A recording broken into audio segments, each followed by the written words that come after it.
Hey, future badass business owners. So you're thinking about starting one of the many different types of pet businesses. We've got dog walkers, pooper scoopers, working with horses, taking care of animals, babysitting them, walking them, you name it. There's all kinds of different pet businesses that are out there. I have another video that you'll see below that you can go check out the different types of pet businesses. But if you know you're going to be working with pets and you're going to be starting a business, then this is going to be the perfect video to walk you through what you need to know to be able to get this new business off the ground. Now, there's all kinds of different people out there that'll walk you through specifics with this individual business, but I will tell you that to open up a business, it's very important that you do the steps that we are about to go over. So grab your pen and paper and let's get started.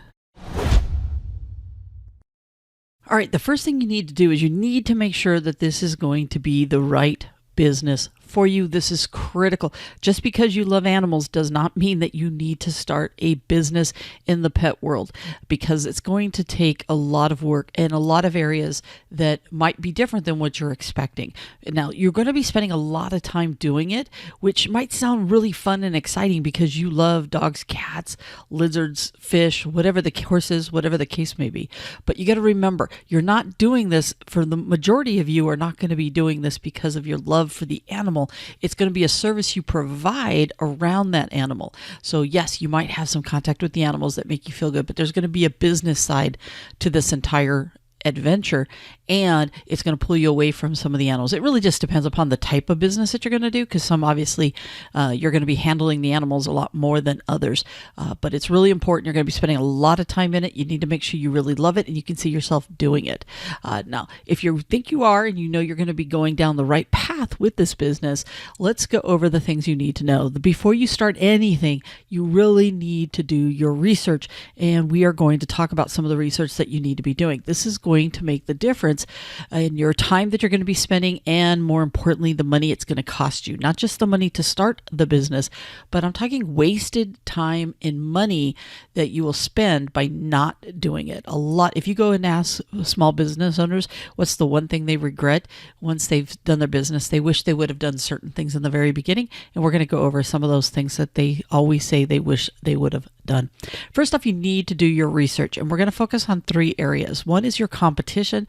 Your second one is the legal requirements to start your business. And third, any money that is needed to start the business. Not all businesses are created equal, but we're going to go over that anyways. Now, when you're researching your competition, what exactly are you looking for? You need to find out what is it that they are doing poorly. Now, this one tends to be the easy one because it's really easy for us to bash other businesses, but you need to really dive in and discover what is it that they're doing poorly, but more importantly, why? What could be done better? Now, the other thing you need to do, which is a little harder, is what do they do well? You need to give them props for what it is that they do well. So you need to dive in and find out poorly and well. And the reason is because you're trying to figure out how are you going to stand out above them. And the best way to do that is you're going to have to match what they do really well, or do it better, or put a new spin on it. And you're going to have to obviously beat anything they do poorly, because you're trying to steal those customers from going over to them. Now, some other things you need to look at when you're diving into your competition is the quality of the products and services that they offer. Can you do something that tweaks it, that is just that much more with you? What do they charge? You need to understand pricing, because pricing is not the same. Someone might say they do it for X, but the reality is, what do you get for X? So if they say they charge $40 a month for something, for a service they get on a monthly basis, but what's included, what's not included? You need to understand that, because once again, that's how you're going to stand out. Now, remember, this is not a race to the bottom for pricing. I don't want you understanding their pricing so you can be under that pricing. It's about the value you get for that pricing. That's what you're trying to figure out. So that way, when they see that you're a little bit more, you're going to want to be better at explaining why you're a little bit more. I don't want you to race to the bottom. That's not where the profit is at. I don't want you just to be another pet business that's out there, okay? I want you to focus on the pain point that you're solving. Why would the end buyer want to use you? Maybe they just don't have enough time and you're going to be able to take care of Fluffy or whatever the case may be. Because a lot of times the reason that people hire people out is because they can't do something, they don't have the time for it, they don't have the skills for it, and they look to someone else to solve that pain point. And the cool thing about any pet business is, it's a multi-billion-dollar business nowadays because people love their animals and they will pay in order to solve a certain pain point. What you have to figure out, what is the pain point that you're solving? So for example, even a pooper scooper is solving a pain point for somebody who doesn't have the time, means, energy.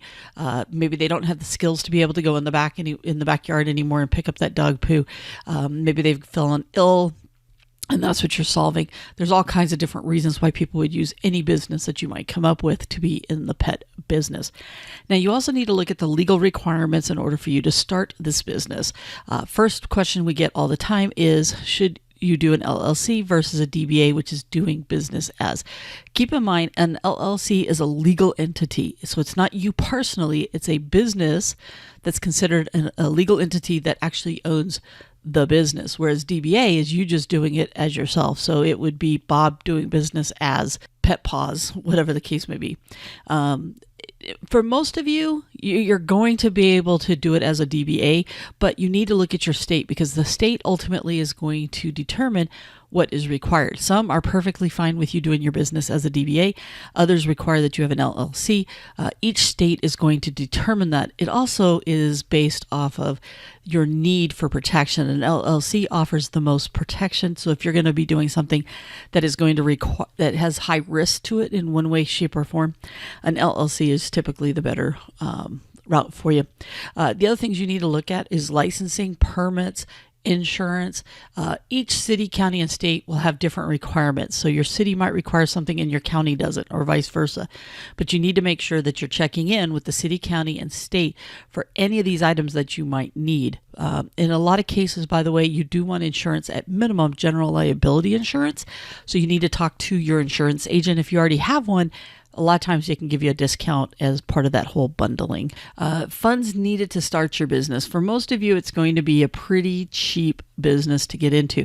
Let's face it, if you're taking dogs walking, you kind of need to make sure that they have leashes, but you can get that from somebody else. If you're going to do poop picking up, you can probably just get away with a scooper and a bag just to be able to get going. Now, obviously, if you're going to board in horses or something bigger, you're going to have a lot more expenses to it. But what you need to do for whatever specific business you plan to open, you need to make sure that you dive in and look at what tools, equipment, if you need a vehicle, brick and mortar, what the costs are for that, advertising, licensing. You need to make sure that you dive in and you have a really good understanding of what money you need for the business. Like I said, for most of you, you just need what's in your garage or in your backyard and you can get your business going. And what you do is you bootstrap, which means you take the profits and you reinvest them in the business to get more stuff. But for most of you, you probably can get your pet business open relatively cheap with very little money or with what you already have. And then as you need more stuff, you just spend that money and you put it back into the business and grow from there, which is really nice. That's one of the great things. Now, another area you need to dive into is how do you plan to get paid? A lot of folks don't think this through because a lot of people don't just have checks. So you're going to have to come up with a bunch of different ways that you can get paid. How are you going to invoice? Are you going to do bidding? You need to get that out there. Are you going to do accounting? Are you going to do the accounting yourself? You're going to do online? You're going to use a local person? Same thing for your bookkeeping. There's really cheap bookkeeping for like less than $20 a month online nowadays that can help you with that. At the end of the day, you want to make sure that you get paid. And for example, the other day I was talking to someone, the client was out of state, they needed to get paid and they didn't have even basic Zelle set up. Zelle, and there's a bunch of online ways to get paid. You want to find the most convenient way for people to be able to pay you in today's world. Some of you will take credit cards, but for most of you, if your business is $20, $40 a month, $50 a month, you may find that people want to use something like a Zelle or some of these other payment methods, PayPal, stuff like that. So make sure you look into the various different ways of you getting paid so you can give some options to your customers in getting that money over to you. Marketing and branding. Basically, how are you going to let people know that your business even exists? So what's going to be your marketing plan? How are you going to get the word out that you are starting?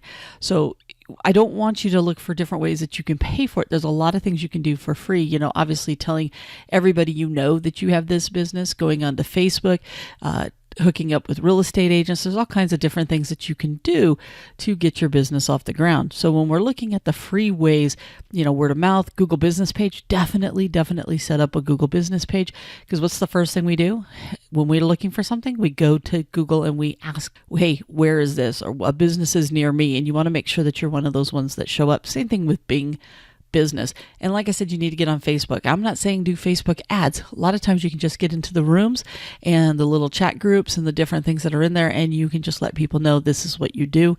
And the word of mouth takes off. Trust me, in the pet world, word of mouth is huge because of that love for their animals and for their pets.